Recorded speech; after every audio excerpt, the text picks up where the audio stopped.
What's going on, guys? My name is Wade with Tech Daily. So way back in September, when Apple announced the iPhone 7, to ease the pain of losing the headphone jack, Apple also talked about an updated line of wireless Beats headphones. That included these, the new Beats X earbuds. Unfortunately, for whatever reason, the Beats X were delayed for months and months, but they have finally now launched, and you can pick these up at your local Apple store. They retail for $150, and I personally couldn't wait to finally be able to try them out. So let's go ahead and unbox them and see what the Beats X have to offer. As far as packaging goes, nothing too exciting here, just a very familiar retail box that we've seen with other Beats products. And around back, just a short little blurb of information that you can read in a bunch of languages, but I'll go more in depth with all the various specs in just a minute. We'll peel back the sticker, flip open the plastic lid, and there are the Beats X earbuds looking really nice in that all white color. And by the way, if white isn't your thing, they do also come in black, gray, and blue. Setting those aside for just a second and digging a little deeper in the box, we can pull out this packet here that contains all the other accessories and documentation. And first things first, you'll notice we do get a nice collection of ear tips, 3 additional sizes along with the ones already installed on the Beats, so 4 sizes in total to hopefully help you find the perfect fit. And also included are 2 different size ear hooks to also help keep the Beats securely in your ears. Also included in the package is a Beats branded lightning cable, which is what you'll use to charge the earbuds. Definitely nice to include an extra lightning cable, although it's pretty short, but you know what they say, it's not the size, it's how you use it. A big selling point for the X's is their battery life. You get up to 8 hours of playback time, but it's really the charging time that sets it apart. With the fast fuel feature, you can expect over 2 hours of use from just a 5-minute charge, which is really convenient and pretty impressive. And a full charge only takes 45 minutes. You're also given this carrying case for storing the X's. This is the same case that comes with the Power Beats, not as nice as the old cases that came with Beats earbuds. This is just a plain soft rubber flexible case with a wide opening, nothing fancy and doesn't offer too much protection, but it gets the job done. One last thing to mention as far as what's included, hiding inside the stack of paperwork and instructions, you'll find a code for 3 months of Apple Music. Personally, I'm still Spotify for life, but free Apple Music is cool too. With all that boring stuff out of the way, here are the Beats X earbuds, and as you can see, there are a couple different components to them. So let's go ahead and walk through the hardware first. On the top end, they're pretty standard earbuds with that big obvious Beats logo and replacement rubber ear tips. They're pretty small and there's not much to them, so they don't take up a lot of space in your ear at all. And you'll also notice they're angled quite a bit in order to get a better fit inside your ear canal, which at least in my experience is a welcome feature. Like I mentioned, the rubber ear tips are easily replaceable in order to find a set that works best for you. One simple but really convenient feature with the X's is the fact that they're magnetic. It certainly keeps them from getting tangled, and when they're just chilling around your neck when you aren't listening to music at the moment, you know they'll safely stay on.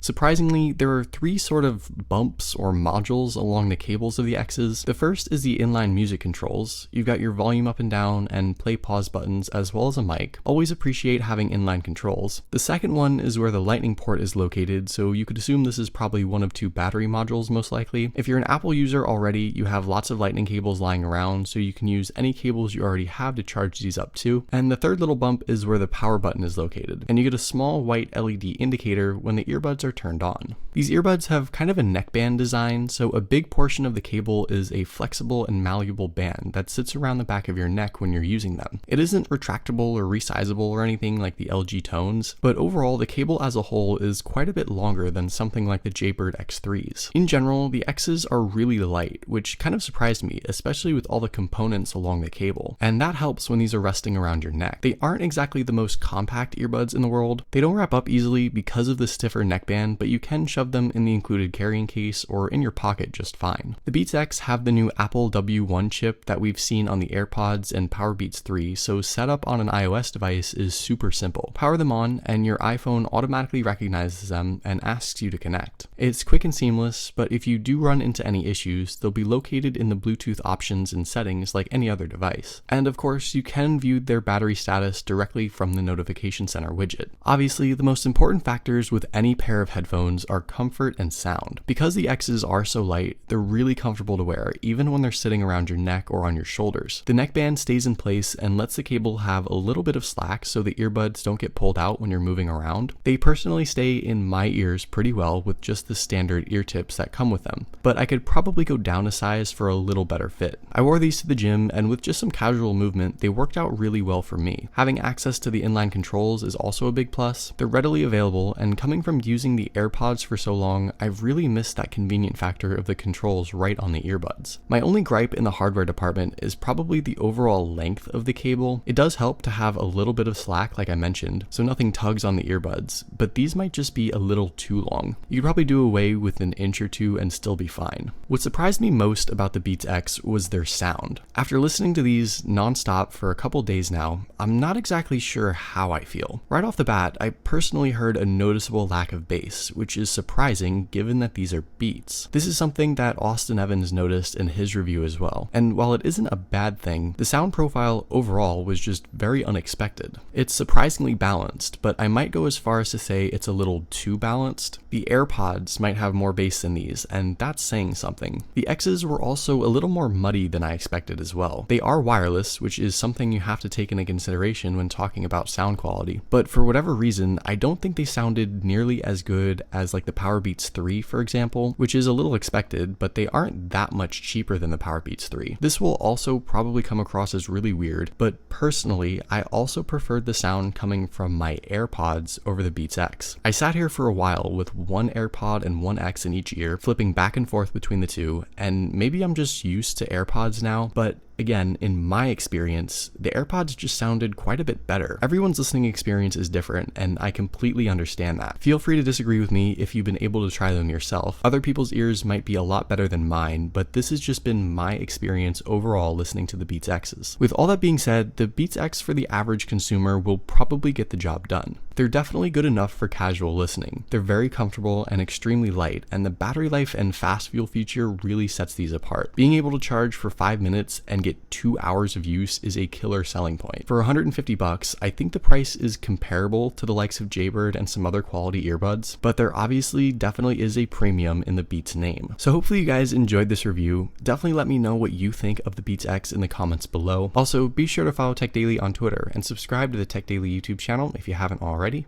and I'll see you guys later.